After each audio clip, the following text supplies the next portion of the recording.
이제 다음 주 월요일입니다. 이재명 대표의 위증교사 혐의 1심 선고가 사흘 앞으로 다가왔습니다. 검찰은 검사 사칭 사건에서 이재명 대표가 무죄를 받기 위해서 전 성남시장 비서 김모 씨에게 거짓 증언을 요구했다. 이렇게 보는 것이 이번 사건의 핵심이죠. 주로 내가 타겟이었던 거. 이 사건이 매우 정치적인 거래가 있는, 그러니까 뭐 그런 사건이었던 걸로 기억이 된다. 한번 얘기를 해주면 크게 도움이 될 것 같아요. 어떤 지시와 저기 해야 될지를 내가 그 짓을 하나 보내드릴게요. 그걸 보면 제가 또 계산을 있어야 돼. 그렇게 해서 보고 인지한 상태에서 네네. 어떤 식으로 방향을 잡아서 그러시잖아요. 방금 들으신 이 녹취, 그러니까 이번 재판의 핵심 증거인데요. 이재명 대표와 거짓 진술을 했다고 자백한 김모 씨와의 통화 녹취록입니다. 자, 다른 사건들에 비해서, 다른 재판에 비해서 비교적 간단하다라고 평가받는 이번 1심 재판 결과가 궁금한데요. 일단 재판부가 방금 들으신 이 녹취에 대해서 이거를 이 위증을 한 걸로 해석을 할지 아니면 그냥 단순하게 기억을 좀 잘 더듬어 봐라라고 얘기한 걸로 해석할지, 이게 지금 핵심이잖아요. 네, 맞습니다. 그리고 위증 교사로서 지금 기소가 되어 있는 건데요. 위증을 한 사람은 따로 있는 것이죠. 김진성 씨라는 사람이 위증의 본범입니다. 말하자면은 지금 이재명 대표가 과거에 경기도지사 시절에 있었던 재판이었는데요. 검사 사칭 사건과 관련해서 본인의 사건에 증인을 나온 김진성 씨에게 당시 피고인이었던 이재명 지사가 전화를 걸어서 이 사건에 대해서 물어봅니다. 그랬더니 김진성 씨가 오래된 일이라서 기억이 잘 나지 않는다라고 이야기를 해요. 우리 시청자분들께서도 녹취를 아마 여러 차례 들으셨을 것으로 생각이 되는데요. 이재명 대표가 그때 뭐라고 얘기하냐면 변론유지서를 보내줄 테니까 보고서 와달라, 그러면서 사실대로 얘기해달라, 이렇게 이야기를 하죠. 그런데 이재명 대표 입장에서는 본인이 법조인 출신이기도 하고요. 위증 교사를 하는 사람들은 대부분 다 사실대로 이야기를 해달라라고 합니다. 그런데 증인이라는 사람은 법정에 나가면 김진성 씨가 처음에 이야기한 것처럼 기억이 나지 않으면 나지 않는다라고 이야기하면 되는 거거든요. 그리고 그것을 재판부에서 처음에 안내를 해주는 부분들이 있습니다.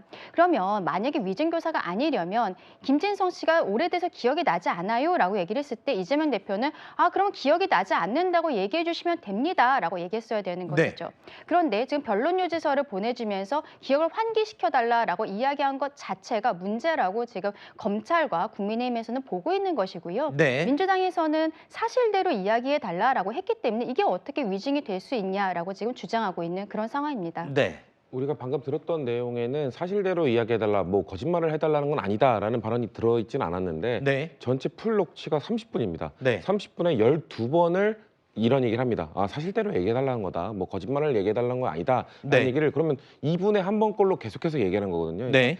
이재명 대표가 저 당시에 분명 이미 유력 정치인이 된 이후고요. 그러면 본인이 법조인이기 때문에 본인이 통화에 녹취가 된다는 것도 이미 인지를 하고 있었을 것이고 네. 본인이 위증교사 혐의로 혹시나 나중에 문제가 됐을 거라는 것도 인지를 한 상태에서 계속해서 그렇기 때문에 사실대로 이야기해달라, 거짓말을 해달라는 거 아니다라는 거를 반복해서 강조한 겁니다. 그렇기 때문에 제가 봤을 때는 그거를 인지하고 한 상태에서 30분 풀 통화를 한 것이기 때문에 재판부에서도 아마도 그걸 인지하고 한 통화다, 위증교사는 아니다라고 판단해주지 않을까라는 게 민주당의 지속적인 입장이란 말씀드립니다. 자, 두 분이 말씀하신 내용 가운데 과연 재판부는 오는 월요일 어떻게 판단을 할까요? 이거는 사실대로 얘기해달라고 단순히 한 것이다, 아니면 위증을 교사한 것이다. 둘 중에 어떤 것으로 판단할지 지켜보겠습니다.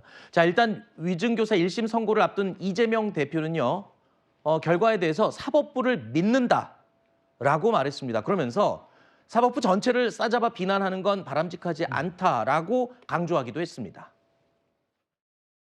저는 헌법에 따라서 민주주의와 인권을 지켜온 대한민국 사법부를 믿습니다. 무려 2년 동안 제가 법정에 끌려다녔지만 사필 규정에서 제자리를 찾아준 것도 대한민국의 사법부였습니다. 또 작년에 구속영장 기각을 통해서 제자리를 잡아준 것도 사법부였다는 말씀을 드립니다. 판결에 대해서 비판할 수 있습니다. 그러나 이를 벗어나서 사법부 전체를 싸잡아 비난하는 그런 일들은 바람직하지 않다라는 말씀을 드립니다. 앞서 있었던 이재명 대표의 선거법 1심 판결을 놓고 민주당에서는요, 이 사법부에 대해서 거친 언사를 쏟아냈었죠. 위증교사 1심 선고는 이제 오는 월요일 날 있을 텐데 이를 앞두고 이재명 대표에게는 아마 적잖은 부담이 있었던 것으로 보입니다. 내일 민주당이 계속 이어가고 있는 대규모 장애 집회, 이 자리에서 이재명 대표가 공개 연설은 자제할 방침으로 지금 알려지고 있습니다. 이뿐만이 아닙니다. 그리고요, 민주당은 이달 들어 매주 토요일마다 열고 있는 이 대규모 장애 집회에서 분위기가 내일은 조금 바뀔 것으로 예상이 됩니다. 그러니까 민주당 주관으로 하는 집회도 15분 동안만으로 간단하게 마무리할 예정이고요. 또 한 가지 특이한 게 당원들에게 공지사항을 내렸습니다. 내일 집회에서는 민주당을 상징하는 파란색 옷을 입지 않도록 공지를 했다는데, 자, 앞서 말한 것처럼 이재명 대표가 연설을 공개적으로 하지 않고 내일 거기다가 파란 옷 입지 말아라. 이게 다 어떤 걸 의미할까요, 김수민 평론가님? 네, 일단 사실 현재 집회는 그 표방하는 것은 윤석열 정권에 대한 규탄이죠. 근데 자꾸 해석이 이제 이재명 대표에 대한 지지라든지 나아가서 방탄 이렇게 해석이 되고 있는데, 이 부분이 이제 외연 확장에 좀 도움이 안 된다라고 민주당도 판단을 하고 있는 것으로 보입니다. 최근 들어서 윤석열 대통령에 대해서 탄핵, 하야, 뭐 임기 단축 개헌 이런 것들이 좀 얘기가 시중에서도 많이 나오고 있고, 어쨌든 간에 윤석열 정권에 대한 부정평가가 상당히 강도 높게 이루어지고 있는 거거든요. 근데 거기에 비해서는 사실 집회에 나오시는 분들이 예전에 박근혜 전 대통령 퇴진 촛불 집회만큼 많지는 않아요. 네. 그런 것들이 다 좀 너무 민주당 주도성 이런 것들이 강조가 되면서 시민들이 못 들어오는 게 아니냐, 아하. 뭐 이런 판단에서 민주당에서 진행을 하는 것으로 보입니다. 근데 좀 의문인 것은 이재명 대표가 발언을 자제를 하고 또 파란색 옷을 입지 않는다고 해도 시민들이 일단은 민주당 주도적인 집회라고 인식을 할 거거든요. 네. 이 부분에서 승부수가 필요하지 않을까. 저는 사실은 이재명 대표가 본인 재판에서 중간 단계긴 하지만 네. 유죄 판결이 나온다면 이렇게 된 이상 내가 법정에서 털고 돌아오겠다라고 대표직을 던지는 승부수도 필요하지 않았나라고 봅니다. 어허. 사실 저는 그렇게 생각합니다. 이재명 대표가 대표직을 던진다면 오히려 윤석열 대통령에게 엄청난 타격이 될 것이다라고 보는데, 과연 민주당이 또 이재명 대표가 그렇게 판단할 수 있을지 그거는 또 지켜봐야 되겠습니다. 그거는 뭐 개인적인 의견이지 그럴 분위기는 아닌 것 같아요, 지금. 그렇지 않습니까? 그렇죠. 지금은 뭐 아직 재판 1심 결과밖에 안 나온 것이고 여러 재판들이 아직 남아 있는 상황이기 때문에, 그리고 가장 중요한 건 국민들의 마음 그리고 당원들의 마음입니다. 네. 당원들은 아직까지 당대표직을 유지하면서 이걸 투쟁을 하자라는 말씀을 하고 계시기 때문에 뭐 이런 방금 말씀하신 뭐 그 거취 문제는 뭐 당분간은 논의가 안 될 걸로 알고 있습니다. 네, 아무튼 뭐 내일 있을 대규모 장애 집회에서는 지금까지 토요일 날 해오던 집회와는 조금 분위기가 달라질 것으로 예상이 된다. 여러 가지 해석이 있습니다. 뭐 1심 선고를 앞둔 이재명 대표 입장에서 사법부 압박 이미지로 보이는 게 좀 부담스러운 것일 수도 있고, 또 조금 전에 말씀하신 것처럼 시민들이 민주당 주도의 집회로 인식을 해서 참여가 조금 저조해지는 것을 조금 개선하기 위한 그런 방법이 아니겠냐, 여러 가지 해석이 나오고 있는데요.